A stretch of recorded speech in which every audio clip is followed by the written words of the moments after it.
So I thought I'd give my quick thoughts on the announcement of the Blue Beetle animated series plus I'd give my quick thoughts on the animated trailer for the new animated Watchmen movie.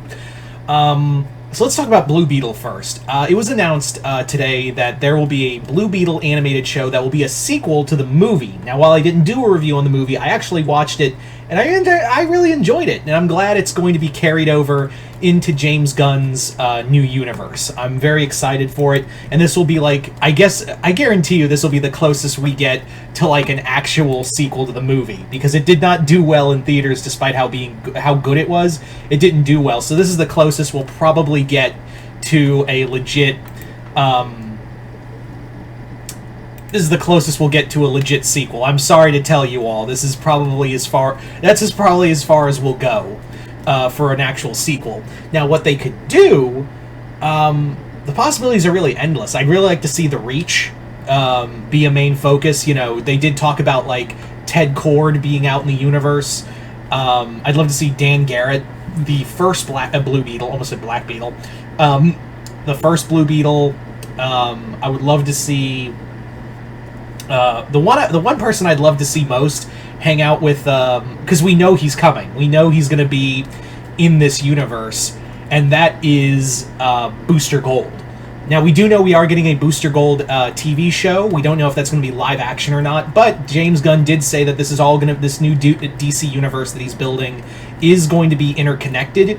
So I would really love to see Booster show up in this cartoon, because you need Blue Beetle and Booster Gold together, and it would be really fun to have like Booster and Jaime go through time to like find Ted Kord. That'd be a lot of fun.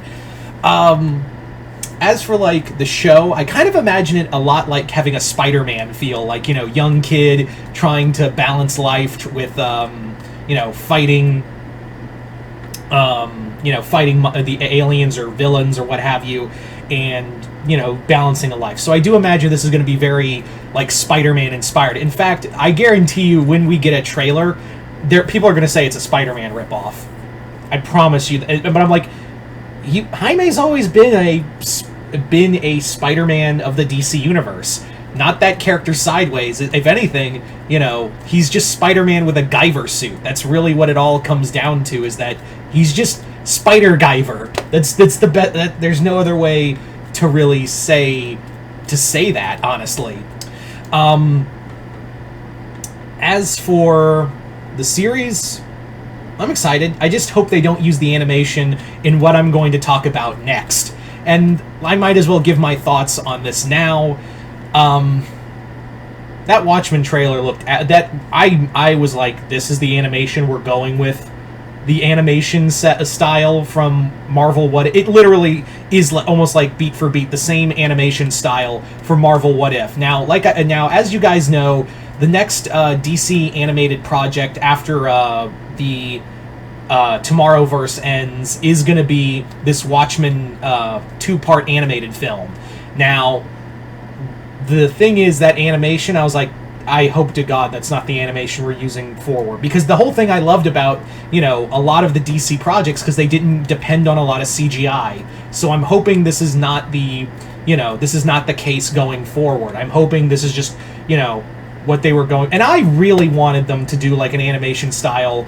I know you can't copy, Dave Gibbons' artwork. God, there's no way. But I was kind of hoping they would do something close to, like, Darwin Cook's animation, or like drawing, like kind of like how they did. I would have loved to see the same kind of animation they did that was so close to Darwin Cook from the Justice League New Frontier animated film applied to this. I would absolutely love that. Love to see that. But yeah, I'm just kind of... I'm kind of like, ugh. And also, I wonder if they're gonna try to be like, oh, we're gonna change things and not make it like the movie beat for beat. And I'm like, that would be a bad idea, because we already had that with Watchmen. And while I really do like, it's one of the few Zack Snyder projects I do like with and yeah, it's gonna be a little heretical, but I do like Zack Snyder's Watchmen.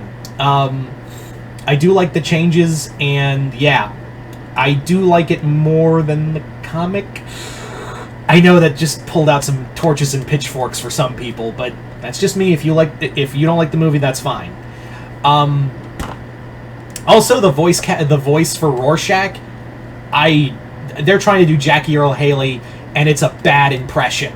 Like, was it that hard to get Haley back? Like, I would have been cool if they got Jackie Earle Haley back for the project and back for Rorschach. It'd have been cool. I know you couldn't get everyone, but I was like, you could have gotten some people for this animated film from the original film. I mean, yeah. Yeah, I'm not excited. Like, I was curious about seeing an animated Watchmen project, but seeing the same animation from Marvel What If, which I am very indifferent to Marvel What If to begin with, and the animation's one of those things. It even has the same kind of like CGI jank to it, but yeah. Hopefully that won't be the marching orders for all DC animated projects. But hey, on the plus side, My Adventures with Superman got a third season. Great success. That's all I can say to that is great success. So at least we still have at least we still have My Adventures with Superman to hang our hats on. But anyway, so you guys tell me in the comments below, what do you guys think of the announcement for a Blue Beetle animated show? What are you hoping to see in there? Are you hoping to see like the other Blue Beetles, I should say? Are you hoping to see like Booster Gold or the Reach? Things like that. And also, if you saw the trailer for the animated Watchmen movie, what did you guys think of it? Like it, hate it, comment below, let me know. Other than that, hope you all enjoyed this. I'm Mr. Multiverse. I'll see you next time in the Multiverse.